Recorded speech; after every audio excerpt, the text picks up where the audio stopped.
ആദ്യം ഞാൻ അമലിലേക്ക് പോവുകയാണ്. അമൽ, നമ്മളിപ്പോൾ 2023 ലോക്കപ്പ് പീഡനങ്ങളുടെ ദൃശ്യങ്ങൾ കണ്ടുകൊണ്ടിരിക്കുമ്പോൾ അമലിന്റെ അനുഭവം ഈ വർഷം തന്നെ ഉണ്ടായതാണ്, മാസങ്ങൾക്ക് മുൻപുണ്ടായതാണ്. അമലിന്റെ ആരോഗ്യസ്ഥിതി എങ്ങനെയാണ്? അപ്പോൾ ഒരു ബാറ്ററി മോഷണം ആരോപിച്ചുകൊണ്ടാണല്ലോ പോലീസ് പിടിച്ചുകൊണ്ടുപോയത്. എന്തായിരുന്നു അനുഭവം? അമലൊന്ന് പറയാമോ? പറയാം. ഹലോ, പറഞ്ഞോളൂ അമൽ. ഹലോ അമൽ, കേൾക്കാം. അതെ, ഓഗസ്റ്റ് മാസം 12-ാം തീയതിയാണ്. കേൾക്കാം. ഓഗസ്റ്റ് മാസം 12-ാം തീയതിയാണ് സംഭവം. ഞാൻ രാവിലെ ഇന്നത്തെ പോലെ വീട്ടിലെ ബാറ്ററി കംപ്ലൈൻ്റ് ആയപ്പോൾ ഏകദേശം 9:30 മണിയായപ്പോൾ അത് ടൗണിൽ കടയിൽ കൊണ്ട് കൊടുത്തിട്ട് വർക്കിനായി ഞാൻ മൂവാറ്റുപുഴ ആയവന സ്ഥലത്ത് പോയി. എന്നിട്ട് തിരിച്ചേകദേശം 1:15 വീട്ടിൽ ഭക്ഷണം കഴിക്കാൻ വേണ്ടി വന്നു. അപ്പോഴാണ് ഞാൻ ഭക്ഷണം കഴിച്ചുകൊണ്ടിരിക്കുന്ന സമയത്ത് എൻ്റെ അമ്മച്ചി പറഞ്ഞു പുറത്ത് ആരോ എന്നെ കാണാൻ വരുന്നുണ്ടെന്ന്. അപ്പോൾ ഞാൻ ആരാന്ന് ചോദിച്ചു സിറ്റ് ഔട്ടിലേക്ക് ഇറങ്ങി വന്നു. അപ്പോൾ എനിക്ക് പരിചയമില്ലാത്ത ഒരു സിവിൽ ഡ്രസ്സിലെ ഒരു ആളായിരുന്നു. അപ്പോൾ എന്നോട് പിന്നെ ചോദിക്കുന്നത് അമലല്ലേ, എൻ്റെ പേരും അഡ്രസ്സും ചോദിച്ചു. പിന്നെ എന്താ ജോലി എന്ന് ചോദിച്ചു. അപ്പോൾ ഞാൻ ജോലി പറഞ്ഞു. അതിനുശേഷം എൻ്റെ വാഹനം ഇതല്ലേ എന്ന് ചോദിച്ചു. അത് എൻ്റെ വാഹനമാണെന്ന് പറഞ്ഞു. അതിനുശേഷം എന്നോട് ചോദിക്കുകയാണ്, ഇന്ന് നീ ഒരു ടൗണിൽ കടയിൽ കൊണ്ട് ഒരു ബാറ്ററി വിറ്റിരുന്നു എന്ന് ചോദിക്കും. അപ്പോൾ എൻ്റെ കൂടെ മാതാപിതാക്കളൊക്കെ രാവിലെ സാക്ഷികളാണ്. അവരുടെ മുമ്പിലാണ് ഞാൻ നമ്മുടെ കേടുന്ന ബാറ്ററി കടയിൽ കൊണ്ട് കൊടുത്തത്. അപ്പോൾ ഞാൻ പറഞ്ഞു എൻ്റെ ബാറ്ററി കൊണ്ട് കൊടുത്തിരുന്നു എന്ന് പറഞ്ഞു. അത്രയും സംസാരിച്ച് കഴിഞ്ഞപ്പോൾ എൻ്റെ അടുത്ത് ചോദിക്കുവാണ് അടുത്തതായിട്ട്, നീ കൊടുത്ത ബാറ്ററി എവിടെ നിന്ന് മോഷ്ടിച്ചു എന്ന് പറഞ്ഞ് ഈ വന്ന വ്യക്തി എന്നെ കൈ കയറി പിടിച്ച് എന്നെ മുറ്റത്തിന് വെളിയിലേക്ക് കൊണ്ടുപോവുകയാണ്. ഏകദേശം ഒരു 10 സെക്കൻഡോളം ഈ പറയുന്ന ആ വ്യക്തിയോട് നമ്മൾ സംസാരിച്ചു. അപ്പോൾ പേരോ കാര്യം ഒന്നും പറയുന്നില്ല. അപ്പോൾ എവിടെ നിന്ന് വന്നതെന്ന് പോലും ആ നിമിഷം നമുക്കറിയില്ല. അതിനുശേഷമാണ് ഒരു വെളുത്ത ബൊലീറോ മൂവാറ്റുപുഴ പോലീസ് സ്റ്റേഷൻ എഴുതിയ ഒരു വെഹിക്കിള് വീടിൻ്റെ മുറ്റത്തേക്ക് കയറി വന്നു. അവർ 5 പേരുണ്ടായിരുന്നു. അവർ പെട്ടെന്ന് ചാടി ഇറങ്ങിയിട്ട് എന്നോട് ചോദിച്ചു, അമലല്ലേ, നിന്നെ കൊണ്ടുപോകാമെന്ന് പറഞ്ഞു. അപ്പോൾ ഞാൻ ചോദിച്ചു എന്താണ് കാര്യം എന്ന് ചോദിച്ചു. അപ്പോൾ എന്നോട് വേറെ ഒന്നും അവർ പറയുന്നില്ല. നീ കൊടുത്ത ബാറ്ററി എവിടെ നിന്ന് മോഷിച്ചതെന്ന് പറയാം, നിന്നെ കൊണ്ടുപോകാമെന്ന് പറഞ്ഞ് എന്നെ ബലമായിട്ട് മുറ്റത്തേക്കടയും റോട്ടിക്കടയും വലിച്ചിരിക്കുകയായിരുന്നു ചെയ്തത്. അപ്പോൾ ഞാൻ പറയുന്നുണ്ട് എന്താ എന്നോട് കാര്യം പറയാൻ പറയുന്നുണ്ട്. അപ്പോൾ അവരൊന്നും സംസാരിക്കുന്നില്ല. അപ്പോൾ ഇതൊക്കെ കണ്ടുകൊണ്ട് എൻ്റെ അമ്മയും അമ്മയുടെ ചേട്ടത്തിയും എൻ്റെ വൈഫും കൊച്ചും വീട്ടിൽ തന്നെയുണ്ട്. അതിനുശേഷം അമ്മയുടെ കൺമുമ്പിലാണ് ഇവർ വാഹനത്തിലേക്ക് വലിച്ച് എന്നെ ഉപദ്രവിച്ച് എന്നെ വാഹനത്തിലേക്ക് തള്ളി വിടുകയാണ്. അതിനുശേഷം എൻ്റെ അമ്മേനെ റോട്ടിലേക്ക് തള്ളി വിടുക. ഇതിനൊക്കെ സാക്ഷിയായിട്ട് അടുത്ത വീട്ടിലെ ചേച്ചിയുണ്ട്. അതിനുശേഷം എന്നെ കാലപ്പത്തേക്കും മുറിഞ്ഞ് എൻ്റെ വേദന കൊണ്ട് ഞാൻ വളരെയധികം വേദനിച്ച് കരയുകയാണ്. അതിനുശേഷം വാഹനത്തിനുള്ളിൽ വെച്ചാണ് എനിക്ക് 5-6 മുതുകിനിട്ട് കുനിച്ച് നിർത്തി വാഹനം ഓടിക്കൊണ്ടിരിക്കുന്ന അവസ്ഥയിൽ ഇവർ അസഭ്യം പറയുകയും എന്നെ അതിക്രൂരമായി മർദ്ദിക്കുകയും ചെയ്യണം.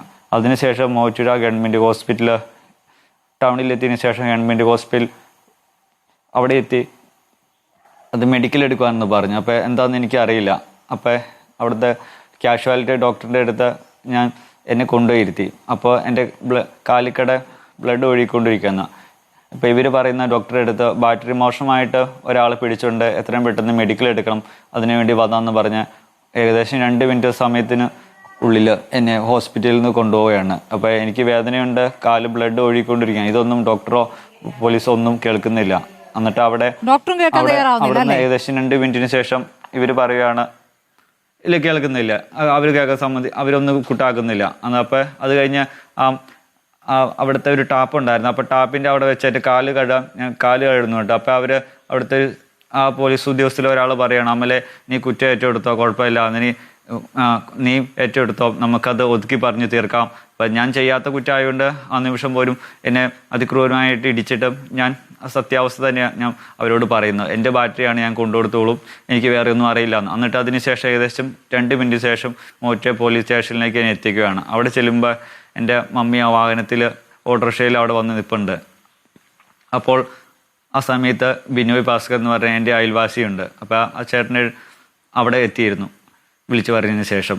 അപ്പോൾ ഞാൻ പറഞ്ഞു ഇതാണ്, ഞാൻ രാവിലെ വർക്കിന് പോയിരുന്നു, അപ്പോൾ ബാറ്ററി വീട്ടിൽ കൊടുത്തു. അതിനുശേഷം ഞാൻ ഇപ്പോൾ വീട്ടിൽ ഭക്ഷണം കഴിക്കാൻ വന്നപ്പോൾ പോലീസുകാർ യാതൊന്നും ചോദിക്കാണ്ട് എന്നെ വീട്ടിൽ നിന്ന് അതിക്രൂരമായി മർദ്ദിച്ച് എന്നെ ഇവിടെ എത്തിക്കും. അപ്പോൾ എൻ്റെ കാല് അവർ കണ്ടു, അവർ ഒഴുകിക്കൊണ്ടിരിക്കുകയാണ്. അതിനുശേഷം എന്നെ ഉള്ളിലേക്ക് കൊണ്ടുപോയി. അപ്പോൾ എന്താണെന്ന് എനിക്ക് കാര്യങ്ങൾ അറിയില്ല. നീ ഉള്ളിലേക്ക് പോകാൻ പറഞ്ഞ് ഒരു റൈറ്ററിൻ്റെ റൂമിൽ കൊണ്ടുപോയി എന്നെ ഇരുത്തുവാണ്. അപ്പോൾ റൈറ്ററിൻ്റെ അവിടെ പോയി നിൽക്കാനും പറയുന്നത്. അതിനുശേഷം ക്യാമറ ഇല്ലാത്ത സ്ഥലത്തേക്ക് എന്നെ മാറ്റി നിർത്തുവാണ്, ഷർട്ട് ഊരി. അതിനുശേഷം അവർ അസഭ്യം പറയുന്നു, നിന്നെ നിന്നെ ശരിയാക്കി തരാമെന്ന് പറഞ്ഞു. അപ്പോൾ എന്താ കാര്യമെന്ന് എനിക്ക് മനസ്സിലാവുന്നില്ല. ഏകദേശം 10 മിനിറ്റിന് ശേഷമാണ് ഈ തോംസൺ വുഡ്വേഴ്സിലെ 2 ജീവനക്കാർ പേപ്പറുമായിട്ട് വരുവാണ്. അതിനുശേഷമാണ് അവരിൽ ഒരു പേപ്പറുണ്ട്. അപ്പോൾ എന്താണെന്ന് എനിക്ക് മനസ്സിലായി. ഇവരൊന്നും പറയുന്നില്ല. അതിനുശേഷം ഇവർ പറയുകയാണ്, തോംസൺ വുഡ്വേഴ്സിൽ ഇന്നലെ ബാറ്ററി മോഷണം പോയി, അപ്പോൾ അവിടുത്തെ ബാറ്ററിയാണ് നീ കൊടുത്തതെന്ന് അവർ പറഞ്ഞത്, അതുകൊണ്ടാണ് ഞങ്ങൾ വന്നതെന്നാണ് പറയുന്നത്. അപ്പോൾ എന്താ കാര്യം ഞാൻ ചോദിച്ചു. അതിന് ഏകദേശം 10 മിനിറ്റിന് ശേഷം ഇവർ പറയുകയാണ്, അവിടുത്തെ 2 സ്റ്റാഫുകൾ വന്നിട്ട് പറയുകയാണ്, ആ ബാറ്ററി അല്ല, അത് മാറിപ്പോയി, ഞങ്ങൾക്ക് പോലീസുകാർക്കും തെറ്റ് പറ്റി.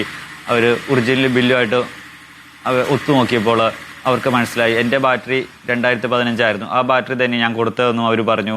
അവരുടെ ബാറ്ററി 2003 മോഡൽ ബാറ്ററിയാണെന്നും പറഞ്ഞു. അതിനിട്ട് തന്നെ അമ്മയുടെ കൂടെ നിൻ്റെ പേരിൽ പരാതിയൊന്നുമില്ല എന്ന് പറഞ്ഞ് പോലീസുകാർ എന്നെ തിരിച്ച് വീട്ടിലേക്ക് വിടുകയാണ് ചെയ്തത്. അതിനുശേഷം ഈ മർദ്ദനത്തിൽ പരാതി കൊടുത്തില്ലേ അമൽ? ഇപ്പം ഞാൻ കൊടുത്തു. ഞാൻ 3-ാമത്തെ ദിവസം ഗവൺമെൻറ് ഹോസ്പിറ്റലിൽ പോയി ഞാൻ ഡോക്ടറെ കണ്ട് ഇൻറ്റിമേഷൻ വിട്ടു. അതിന് ശേഷം 2 ദിവസം കഴിഞ്ഞാണ് എന്നെ ഇവർ വിളിക്കുന്നത്. അപ്പോൾ വിളിച്ചപ്പോൾ ഞാൻ പറഞ്ഞു ഞാൻ ചികിത്സയിൽ ഇപ്പോൾ MRI എടുക്കാൻ വേണ്ടി ഹോസ്പിറ്റലിൽ വന്നതാണ്. അതിനുശേഷം ഇവർ വിളിച്ചില്ല. പിന്നെ രണ്ടാമത് ഏകദേശം 4 ദിവസത്തോളം ഞാൻ പല ഹോസ്പിറ്റലിൽ കയറി ഇറങ്ങി ട്രീറ്റ്മെൻറ്റ് തുടരും. അതിനിടയിലാണ് ഞാൻ ആലുവയിൽ പോയി പരാതി SP കൊടുക്കുന്നത്. അതിനുശേഷമാണ് അവർ മൂവാറ്റുപുഴയിൽ നിന്ന് DYSP സാർ വന്ന് മൊഴിയെടുക്കുന്നത്. അതിനുശേഷം യാതൊരുവിധ മേൽനടപടികൾ ഇന്നലെ വരെ അവർ കൈക്കൊണ്ടിട്ടില്ല. ഈ മർദ്ദിച്ച പോലീസുകാരുടെ പേരുകൾ അമൽ ഓർമ്മയില്ലേ? FIR ഇടൂ. അമലിനെ അടിച്ച പോലീസുകാർ FIR ഇട്ടിട്ടില്ല.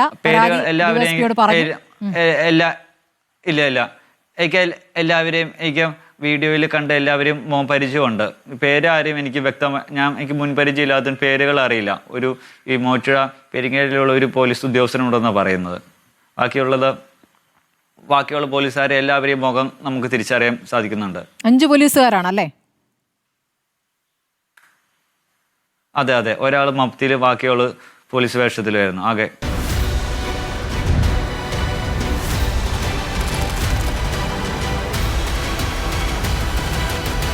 ഡിബേറ്റ് വിത്ത് സ്മൃതി പരുത്തിക്കാട്.